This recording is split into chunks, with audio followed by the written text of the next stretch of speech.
Hi guys! Welcome back again to my channel. At for today's video, ayan, panibagong loan application na naman ang susubukan natin.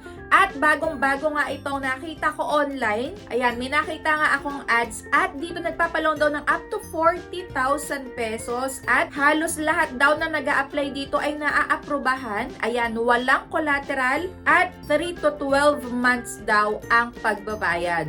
O, di ba mukhang maganda at napaka-promising na to, pinapakita na to. At higit sa lahat ay fast approval. At ito nga currently ay may 4.8 na ratings. Chinek ko din, naka-register din to sa may SEC. Pero hindi nga ibig sabihin no na naka-register sila sa SEC is legit na to na wala kang matatanggap na harassments, multiple calls and text kapag hindi ka nakapagbayad. Kaya ayun, subukan na natin agad para malaman natin kung worth it ba tong utangan, itong bagong loan app na to, or paasa na naman. So ayan, simulan na natin. Pero syempre, kung bago ka pa lang dito sa aking YouTube channel, ay huwag mo kalimutang mag-subscribe at pindutin mo na din yung notification bell para lagi kang maging updated sa mga next uploads ko.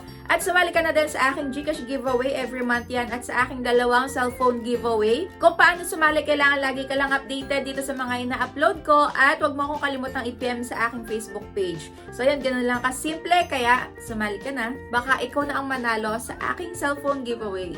At going back na nga, itong aking re-reviewin ay ang, ayan, Large Peso Loan App Philippines. At base nga dito sa may kanilang pinapakita sa may app nila ay ang maximum na pwede nating utangin dito is 70,000 pesos. At pwede mo nga daw bayaran ng 91 up to 360 days or ayun, 3 months hanggang 1 taon. Kaya subukan na natin. So ayun, disclaimer lang din, itong mga i-share ko na to is hindi ako nag-e-encourage. Ayan, may nag-comment kasi na huwag ko na daw i-encourage, pero hindi ko ini-encourage yung mga tao kayo na nanonood sa akin. Ako ay nag-share lamang ng aking personal experience habang nag-a-apply ako sa my loan na mga nire-review ko at talagang yung decision ay nasa sa inyo pa din. Kaya ayun, maganda din yung ginagawa nyo na nanonood kayo ng mga ganitong all review. Yung iba kasi hindi talaga pinapatapos or nakita lang yung offer sa may umpisa ay nag-go-go na agad sila. Hindi man lang pinapatapos yung video kasi nga pinapakita ko din dito yung talagang pinaka-loan details kung magkano talaga yung matatanggap natin, kung tuwing kailan talaga siya babayaran, at kung nagpo-post ba to online if ever nga na hindi ka makapagbayad. So ayun, lahat na yan sasabihin ko or sinasabi ko sa may video ko,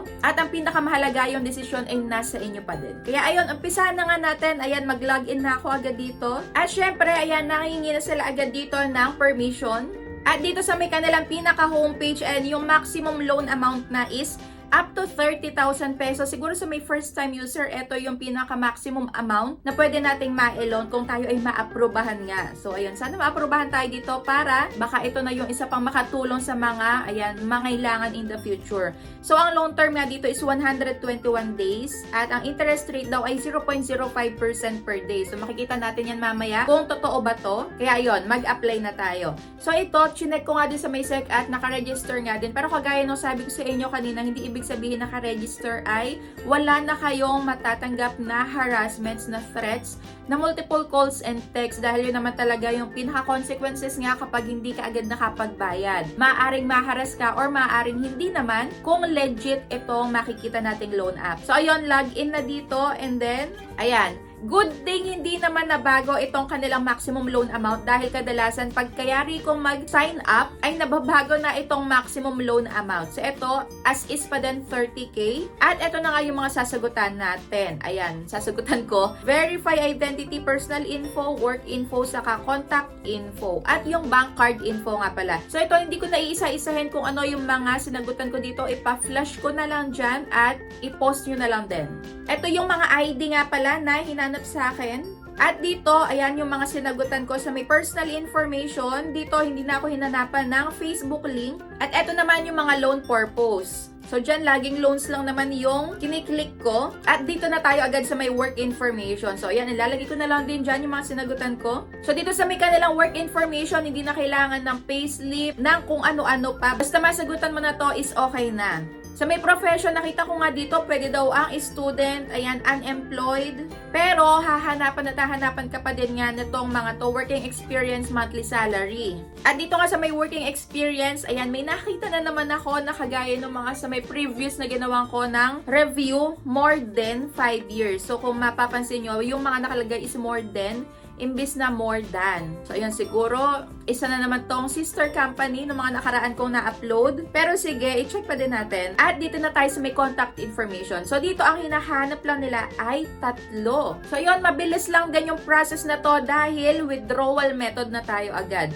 Dito sa may e-wallet, ayan naman yung mga hinahanap nila. So, dito pwedeng ma-disburse ang ilo-loan natin. So, kung in case man na maganda to, then okay na okay. Pero kung hindi naman is, ayun, okay lang na paasahin tayo basta hindi natin ma-accept dahil baka sobrang laki ng interest. At eto na nga pala tayo sa may exciting part, o diba, napakabilis lang. So, itong si Large Peso nga is na-aprubahan ako ng 2,000 pesos at walang interest at walang other fee.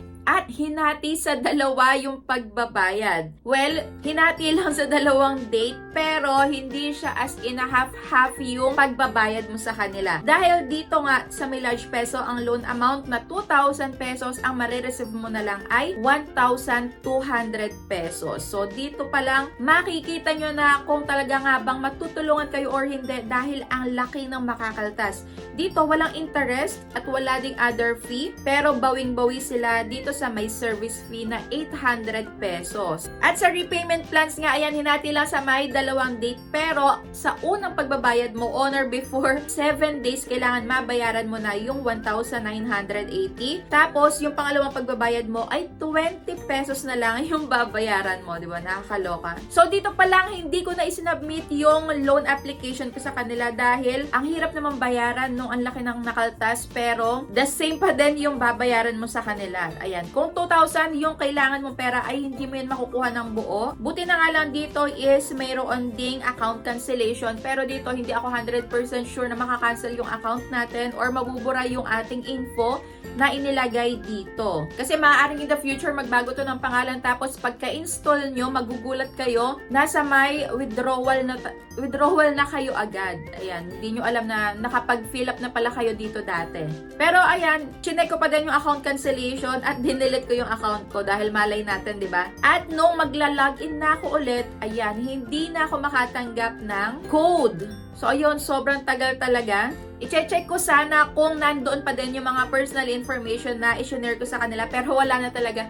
Hindi na ako makapasok ulit sa kanilang application. So, dito na nga tayo sa may 4.8 na ratings. Dito sa may kanilang 4.8 na ratings, ayan, meron namang 73 na ratings. Kaso nga lang, hindi siya napipindot. Kaya hindi natin malalaman kung ano-ano yung mga na-experience na mga nakapag-try na talaga na to. Pero, ayun, doon pala sa may loan details na ipinakita ko sa inyo, ay mabibigyan na talaga kayo ng idea kung ipagpapatuloy nyo pa ba to or hindi. Kasi ako hindi ko na to ipagpapatuloy, basta mahalaga na ipakita ko nga sa inyo kung ano yung, ayan, na-experience ko dito sa may pag-a-apply. Mabilis lang talaga siyang pag-applyan, mabilis ang kaunti lang ng mga hinihingi nilang information. Kaso nga lang, ayun, doon ang pinaka-downside, napakalaki ng, ayan, makakaltas 800 pesos tapos 1,200 pesos na lang ang matatanggap mo sa 2,000 pesos. Kaya talagang mainam na kayo ay nanonood na ganitong review para malaman nyo nga kung talaga bang worth it yung pag-apply nyo dito sa kanila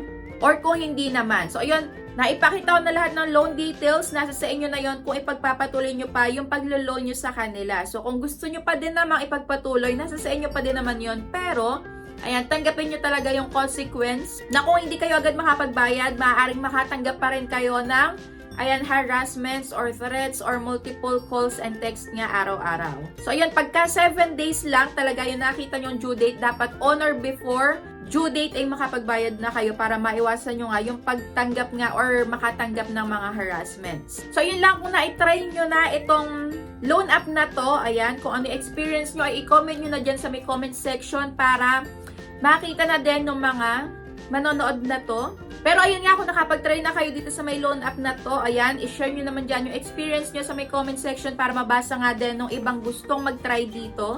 At sa mga makakakita nga ng ads nila online para mabigyan din sila ng idea kung ano yung mga possible na maranasan nila kapag sila ay hindi nga agad nakapagbayad dito. Saka yung loan details din, ayan, kung meron bang nadagdag sa may pagbabayad nyo kung may interest ba talaga dahil dito is 0 yung nakalagay sa kanila. Ayan. Kung merong interest, comment nyo na din dyan sa may comment section para malaman nga naming lahat. Ayan. Dahil ako hindi ko na nga pinagpatuloy yung paglo-loan ko dito. So yun lang, that's it for today's video. Thank you for watching and see you on my next vlog. Bye!